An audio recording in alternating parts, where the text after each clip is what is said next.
Previously on Unlocked with Keys.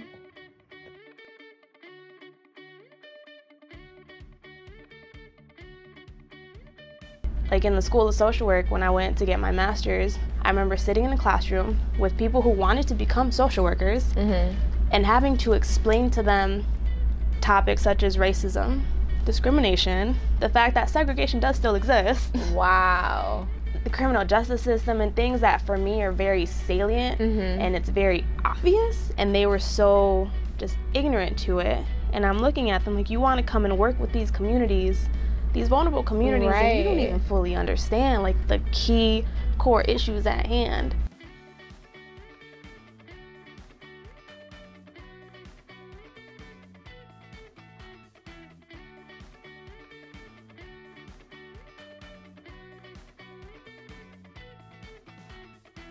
So now that you are a solo traveler, tell me, how did this even come about?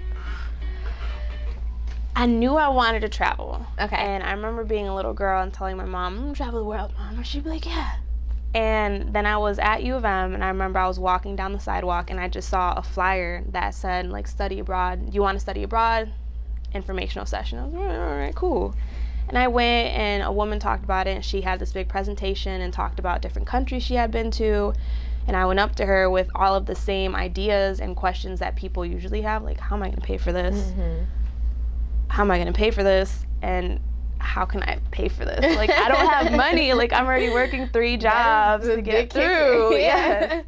And she told me about some scholarships, and literally from the start of the week to the end of the week, I applied to the program, and I applied to scholarships and grants, not thinking much of it. It was just an impulse, and I think about 3 weeks later, I got all the confirmations that I had gotten them. So then I'm sitting there like, well, now I really gotta do it. Like, this is it. Yeah, I didn't think it would happen. Quite honestly, it was like, oh, why not?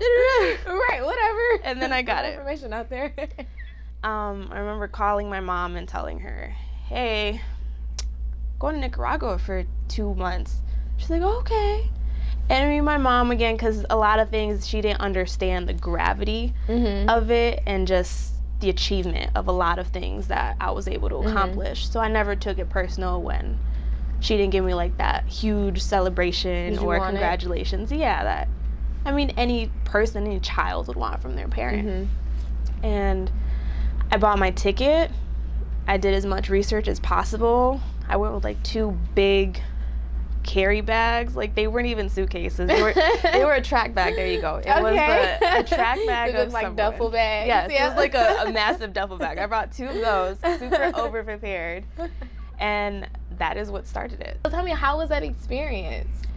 It was beautiful, and what really made it, her name is Tanya. I can't remember her last name, but I remember I got there, and it was really late when I first touched down. I flew into Managua, and then I drove an hour to Granada, which is where I was going to be staying for those 2 months for my internship. And I got taken to this house, which was kind of like a homestay hostel, so they had multiple rooms and different people rented out a room. And I went there, and I was exhausted, jet lag, and I crashed and slept for like 13 hours. And I woke up, and it was nighttime, and I went downstairs, and there was a woman. Her name was Tanya. And she like could speak English, so we were talking. She was from Canada, and she's telling me that she was working this HR job, and she just got fed up, quit, packed a bag, and has been backpacking through Central America for a couple of months. Really? And she asked me, do you want to go volcano surfing tomorrow with me? And I had that same look. You see what I'm saying? I was like, I don't. What do you mean? What did you say? She goes, yeah, like you get on this wooden pallet, you climb up to the top of this volcano, you get on the pallet, and you ride down the side of it. Okay. I was like, all right. And I was like, why not? Let me go with this strange woman. I don't know anything about you. I swear, my family looks at me, they'll be like, you did what? That is so me. Yes. Initially, are you crazy? All right, let's just see what it's about. Exactly. And so I went with her the next morning, her and her boyfriend. We went to Leon, Nicaragua, which was a couple hours away. We stayed in another hostel, and then we went with some group on this Jeep type pickup truck situation, riding through the jungle. And then we approach this mountain, which is actually a volcano, and we start climbing up the side of it. Oh, we're wearing orange jumpsuits. Okay. And then like at the lava. top, No. yes, they look like prison suits. Really, oh but that was what they used to protect yourself. Okay. Because that specific volcano, it's the only one of its kind in the world, and I forget what it was, but I know the side of it was black ash. Okay. It was like tiny little black rock, so you were able to ride down it without, killing yourself. Right. And we rode down it, and that was great. And then the next week, she asked me if I wanted to go with her to Costa Rica, and it happened to line up with my break from my internship. So I did that, and she literally exposed me to solo traveling and getting on buses, getting on a chicken bus, which was actually a school bus full of locals, like chickens being held in a cage above my head. Yes. Another person with like rabbits, and there's goats over here. What? There's people carrying like a whole bunch of fruit on their heads. That is so dope. That is just really, really cool. It was amazing, scary, but like amazing, just so eye-opening. And I remember the bus stopped. He was like, all right, and in Spanish he was, get off. And we get off, and he drives off, and we're in the middle of nowhere. And I look at her, and like I start getting nervous, and she's like, we gotta walk that way. And we walked about 2 miles to cross the border between Nicaragua and Costa Rica. Okay. Then we get to customs, and that whole week I just watched and observed her navigate and plan everything. I didn't do anything. I just observed and kind of just paid for my part. And I would say she is what exposed me to that it was possible, and the impact that she had on me is the impact that I'd like to have on other people. Wow. Specifically women of color. Wow. And she was amazing. I owe her a lot. The movies. Yeah, because I was 19 and she was 27. Oh my goodness. So I was wee little adult really trying young, to barely an adult. Exactly. Barely. Yeah. Oh my God. So how was that experience humbling to you? It was because you come from somewhere like America, where even though if you're not, well off, you still are very, very privileged, that I think a lot of people forget about. Yes, we focus too much on what we're lacking and what we're not able to experience, as opposed to what we have. Yeah. Clean running water, that wasn't a thing over there. Sleeping in a bed that I didn't have to worry about bugs, that wasn't a thing. Warm water was non-existent. Wow. Walking around and seeing children or like people genuinely begging for anything because they're that impoverished. I knew that because my family's from Mexico and I had been exposed to all of that already. But living there in it for 2 months, not able to really escape it or be able to avoid certain areas that have that, was a lot. It was really eye-opening, more than I thought it would be, because I had already been exposed to that. And seeing other travelers complain about certain things. I would get into it. We would be like at a restaurant, and other tourists would start complaining and disrespecting the wait staff or disrespecting the workers because they didn't speak English, because the food took a little bit longer, because they wouldn't give them their money back for the food that they didn't like. And it was just imposing their own expectations from their home country onto this country, and being mad at the locals or the people of that community for not giving them what they wanted. Like, that sense of entitlement is ridiculous. And you are telling me. So, like, I walked away knowing that I knew I was blessed and I knew I was privileged, but knowing and having seen it and witnessed and experienced just how much I had that I needed to be grateful for. That, and and me, I've been a few places, not as experienced as you, but I've also seen a lot of eye-openers, and I've seen why people view Americans the way that they do. Like, we're so into our phones, we're so into this technology, we're so into ourselves, to be honest. And like, just like one time I went to Fiji, and there was a family, they welcomed us into their home. Went fishing in their backyard to get food for us, cooked for us, and they were just telling us, like, we worship love, like the importance of for us is family and love. That's all we care about. We don't care about anything else. And and you know, you come downtown to Detroit and you see everyone just on their phones walking, head down on their phones, just walking, or just, you know, just in the midst of their own world. And then you go somewhere other side of the country and you see other people, into their family, into their loved ones, paying attention to their surroundings, pay attention to the things that are in front of them that are tangible, the things that they can actually enjoy. And I feel like we lack that in America. We really do. And like you said, it is a privilege, and we don't realize how privileged we are. Not at all. So what is the importance of traveling to you? For me, the importance of traveling is when you're traveling by yourself, you're 100% by yourself. A lot of times you don't have that connect. At least me, I choose not to connect my phone to like Wi-Fi or anything like that. So I'm on my own out here. That means I can't depend on anyone else to do this. There's no one else telling me what to go check out. I have to be 100% self-sufficient and go and find these things if I want to have a good time, because I don't have a plan. I have a very rough itinerary, which means I have to figure out how to get from this point to this point, how much it's going to cost me, and then find the cheapest route.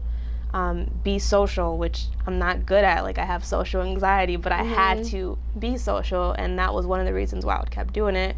Because if you don't go out there and put yourself out there and make new friends, you're not going to be able to do very many things. And I've met so many amazing, just inspirational people traveling because I had to go and meet them and make friends with them. You challenge yourself, you learn about things, you can get really lonely, and then you're by yourself, so you are forced to go through it and learn how to overcome these experiences as opposed to being destroyed by them because you don't have any other way to escape. How did you overcome those experiences? I sat in it for a while. I had a lot of like self-pity and just feeling sorry for yourself and giving into all that darkness. And then it was like, you're in a completely different country.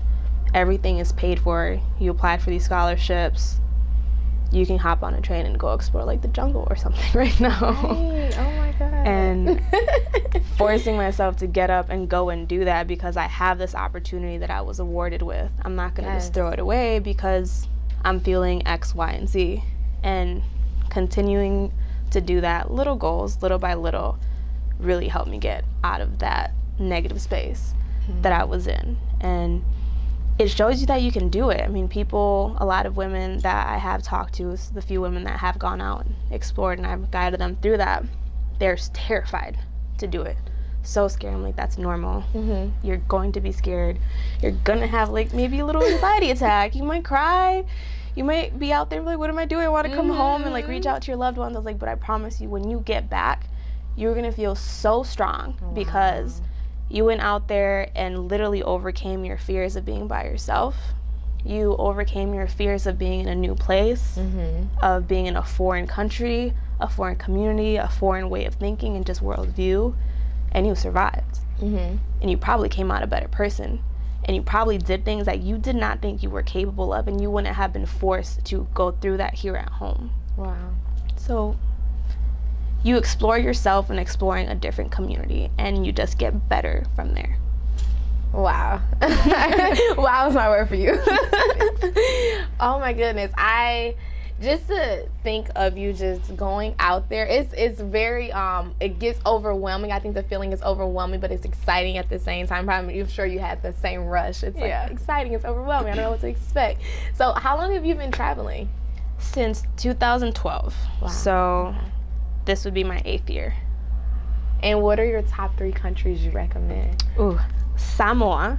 Okay. So Samoa is it's a little island between Australia and Fiji.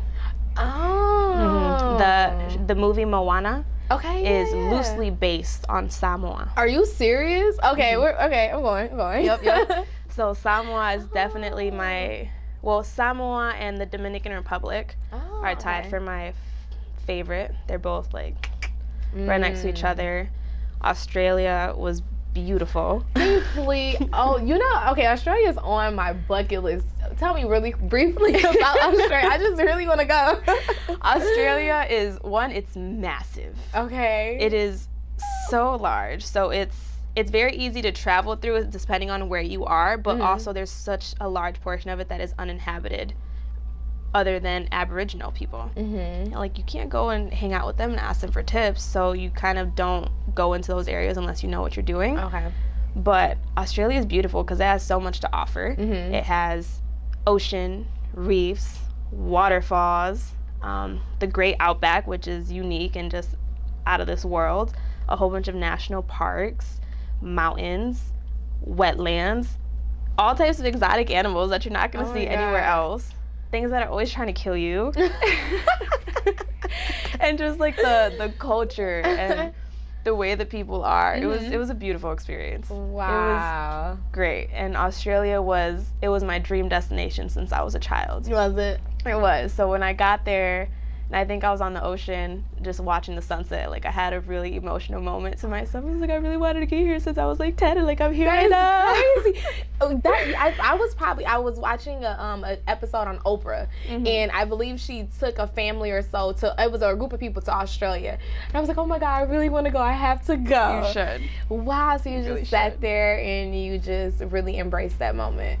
Yes. Wow. I was in Australia for about a month. Just For a month? Is that for an traveling through it. internship too, or did you? No, just... I stopped interning after 2018 was the last time I did any type of internship Mm-hmm. experience. I just started to feel it was going against a lot of my ethics and morals. So I was like, nah. And I just started finding ways to fund my own personal travels. So when I went to Australia, I went to Mexico first, and then I went to Cuba, then I went to Australia, then I went to Samoa, then I went to Fiji, and then I came back. You went to Fiji. How did I was you there like for a Fiji? day. But how did you like it? It's so I beautiful. liked it. It was nice. It was, I mean, I got to the airport and I had about a 10-hour layover. Oh, okay. I'm staying here. Mm-hmm. I'm going to go to the beach. Right, So right. I found a taxi and I told him where I wanted to go, and he took me and left me in the middle of nowhere, and then I climbed up like Here this you hill. go. And I reached this little resort that I read would let me do like a day pass type thing. Oh. And I was just there sipping drinks, just relaxing, paddleboarding in the water. I managed to use one of the other resorts' amenities. That's smart. Yeah, That's right, girl. like, Use your resources. I took a kayak to this little cliff, and then I was like underneath this cliff in the ocean. And that specific trip, my grandfather had just passed away that year, Okay. and he always was about my travels. Mm-hmm. And he's this like little short Mexican man who would just gush about my travels because he loved traveling. Uh-huh. And if you gave him a map, he'd be able to open it and be like, my granddaughter has been here, here, here, and tell you all the places. Like your best friend? Yeah. So that trip, I took his ashes and I scattered them at all of the countries that I was with. Wow. Yeah. That is beautiful. Oh my, you have such an exciting story. Like, your life is exciting. I just love it. But that was a beautiful trip. Wow. Definitely. Oh my goodness. Okay, so how do you feel about like safety? Like, or you ever just, have you ever been in any experience where you were really, frightened for your life? Yes. Yeah. Yeah. I like to tell people it's the same as living anywhere. There's good parts and there's bad parts. Mm-hmm. That's why it's very important, especially as a woman, to just do your research and know what you're getting into and where you're going. And I hate putting a lot of emphasis on you as a person, because I think a lot of the ways that we tell women to protect ourselves is problematic. Like, don't walk alone at night so you don't get assaulted, as opposed to like, don't assault somebody at night. Mm-hmm. But when you're traveling, you do want to be aware of that, because you are an outsider, you are a foreigner, and you can become a target just for that alone, especially if you're a woman. So I would know the areas that I was in. I would stay out of certain areas. I would not travel alone at nighttime. I didn't drink. Like, I don't drink. I don't do anything when I'm traveling, just because I want to be 100% in my sober, right state of mind. I'm very friendly and social, and I go off of vibes, like energy. I'm very intuitive with that, and I feel it a lot, so that's what I would be careful with other people. Like, yeah, I'm gonna socialize with you. We can go to the beach, like, as a group of people. Am I gonna go to your house? No, I've done that. She's like, wait, that was a tip, but I did do that. But I met a beautiful family. It was great. Right, it happens. Yeah. See, they just welcome you into their home. Right. But like But to other people, don't do that. Don't do that. Kids do not try this at home. It comes down for me just doing your research, using your common sense, and trusting your gut and your intuition. And if something seems risky or just feels off, it's not even worth it. Yep. It's really not worth it. Even if you can have so much fun, if there's even a small risk of your safety, don't do it. I also I boxed for 11 years, so that helps me feel a little bit more confident. You're good. So we just need to bring you along when I travel. But I'm also a more paranoid than average person. So if I'd be walking from here down to there and I'm in a foreign country, I'm going to be very aware of my surroundings. Right. And I'll play these scenarios in my head. Like if someone were to come over here, what would I do? And I'll do that, and I'll look around to see what can I use this for a weapon. That rock looks real level right now. That bottle can be used to scare someone off or to use it if I need to. Or knowing where my exits are as well, knowing where the safety zones are wherever I'm at. That has also helped, and thank goodness nothing serious has ever happened to me. The most that has happened is someone harassing me, someone knocking on my room door for whatever his reason is, and I was no, I'm not opening the door to you. But I've been fortunate enough that nothing very serious has happened. I'm sure there have been possibilities, but I just felt something, and I wouldn't go deeper into that. Right, you just knew to stay away from that. I also, I have my best friend Jovi. She always knows where my location is. Smart. So I would send her my location or keep her updated on the hostels that I was staying in, the cities I was traveling to, new people that I met. If I was going to go somewhere with somebody, I'd get a picture of them or their ID or something, and I'd send her everything. So she always had at least a loose idea of where I was or the last place I had been and what I was doing. Okay. That is very, very smart. Very key. And resources. These American privilege resources we have. Right, you have Google, and that tracks everything, let's be real. Yeah. So. That's funny, I'm like that. I get in an Uber, I'm sending my friends, this is who I'm driving with. Exactly, you gotta do that sometimes, so it also just for peace of mind. It is.